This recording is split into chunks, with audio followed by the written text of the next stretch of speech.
I woke up on a random Monday, thinking that it would be the same as every other day. Not knowing that my life and my friend's life would change forever. Did it change for better or for worse? I am a 17-year-old girl, Irina, in her last year of high school. When I started high school, I thought it would be exactly like the famous movie we grew up watching, High School Musical. I thought that I would run into the love of my life in the hallway and then live happily after. I thought that our professors were our friends. I thought that high school it is a safe mental and physical place. But, no. It turned out to be completely different. But, thank God, that I live in a city that I love, New York. New York makes me feel free. It is true that they call it the city that never sleeps. Together with my city, I barely sleep too. Mom and Dad always sleep early because they have to wake up for work.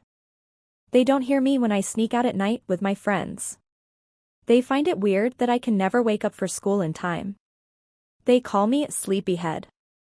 But I can't help it. All my friends go out at night, and it is more fun. I can't say no to my friends, they are everything to me. I have 3 best friends. We are 2 girls and 2 boys. We had created a group, us gang. When we started hanging out together, we made a promise, a law, that we shouldn't date one another. What a shame. I really like Michael. He is the sweetest and most respectful of the group. Everybody says that he likes me too, but we haven't had this conversation yet. But we can't risk and ruin our friendship. Everyone at our school looks at us like we are dangerous. Is it from the clothes that we wear? Our nose piercings? Our hair colors? I don't know, you name it. But we have always been judged, especially by one of our professors.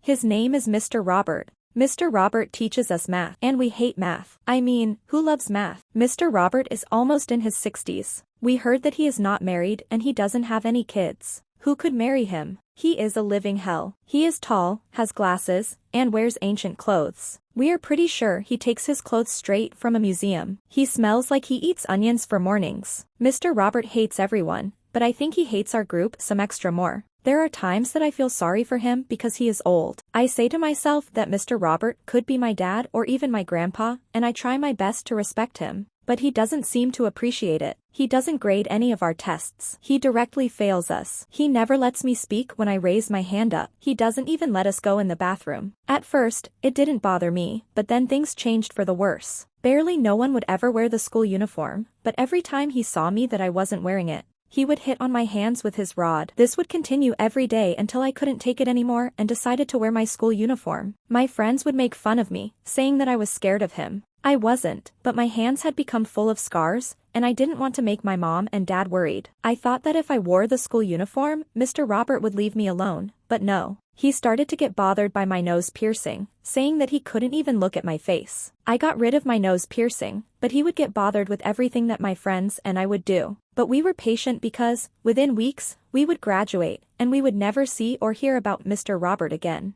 But, one day, Mr. Robert said that our whole group was going to detention after school. I was thinking to myself, what did we do wrong this time? It was a hot day, and everyone had already left school. It was Monday, and I couldn't wait to go home and nap for the rest of the day. I didn't sleep much the other night. The hallways were so silent. I went to the detention room and noticed that my friends weren't there. I thought of leaving, getting outside of the class, but I didn't want to give Mr. Robert any reason to talk. I sat there and decided to text my friends, asking why they weren't in detention. They said that they weren't told that there was going to be any detention. But, Mr. Robert said that we all were grounded. Weird. Plus, Mr. Robert still hadn't come, and it had been some minutes. So, I thought I'd leave. I woke up and went straight to the door, but the door was locked. The janitor must have looked and must have thought that everybody had left. I didn't want to panic, but it had been some minutes. I began to knock on the door and scream, saying, I am here. Nobody was hearing me, and I began to have shortness of breath. Decided to text my friends to come and help me, and at that moment, I heard noises of someone trying to open the door. I thought, finally, someone had heard me and come to save me. The door got opened, and there he was, Mr. Robert. I was standing by the door, and he goes, where are you going? You are still in detention. He closed the door with the key. He started talking, saying how my grades were terrible and how I failed in his class. But, he said that since it was my last year of high school and I needed his grade to graduate, he said that he would help me out. He will pass me. I was confused. Why was he being nice to me all of a sudden?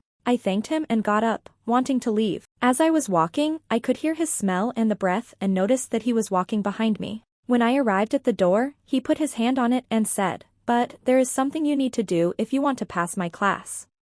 What was he going to ask me this time? More detention? Cleaning the school? Bring him his coffee every morning? I wish he had asked those though, because what he did next is nothing compared to anything he had done all those years to my friends and me. He got near me and tried to kiss me. I pushed him away, but he was stronger than I thought. He was not letting me go, and I felt like my soul was leaving my body. I screamed as much as I could. My long nails had scratched his wrinkled face, and it started bleeding a little. He didn't think that I would fight back. He got scared and decided to let me go, saying that, "You're going to regret it." I don't know what he did next because I ran so fast. I get out of school and see that my friends have got my text. They were waiting there for me. At first, I didn't want to tell them what had happened to me, but I couldn't help but cry. The guys wanted to get in and beat Mr. Robert, but I didn't want to cause any more trouble. We would graduate in a week, so making this a big deal was no point. I got home, and I couldn't sleep without Mr. Robert's disgusting and old face appearing in my mind. Thank God I will be done with his hell called high school.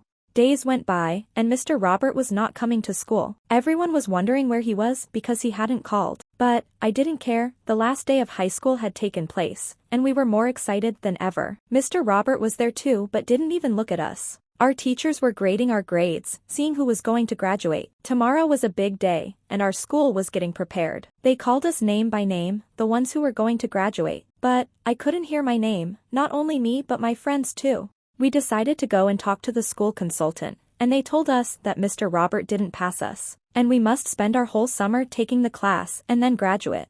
Mr. Robert was there, smiling, happy. But, we love summer. We can't spend it and have fun by having math classes. We were so mad. What will our parents say to us? They for sure won't let us even get out of the house. We decided to follow Mr. Robert and talk to him. Maybe he would change his mind. Mr. Robert got out of the school, and we were behind him. We bought some hats that we found at a store nearby and walked behind him without him knowing. Then, he got in his crappy, old car that makes noises. We luckily found a taxi and followed him. He stopped at a neighborhood not so far from school. It must be his home. He got out of the car and was opening the door. That's when my two guys' best friends stopped him and told him that we needed to talk with him. Mr. Robert didn't want to hear us talk, and without any hesitation, he kicked Michael out of the stairs. Michael got so mad he pulled a gun from his pocket. Where did he take that gun? I didn't know that he had one. I was screaming to him, saying to put down the gun. After all, we just wanted to talk in peace. Michael said to Mr. Robert to open the house door, and he listened. Mr. Robert was scared, but I was scared too. Michael talked to Mr. Robert while always pointing the gun at him, saying that he should pass us to graduate. But Mr. Robert said that he would never pass us, and as soon as we get out of his house, he will tell the police and get us arrested. We were on his property, pointing him a gun, after all. One thing led to another, and everything happened so fast when suddenly I heard a gunshot. Michael had shot Mr. Robert. His body fell on the ground of his living room, and there was blood coming out of him. As much as I hated Mr. Robert, I wished he was alive. But, my friend said that he had stopped breathing.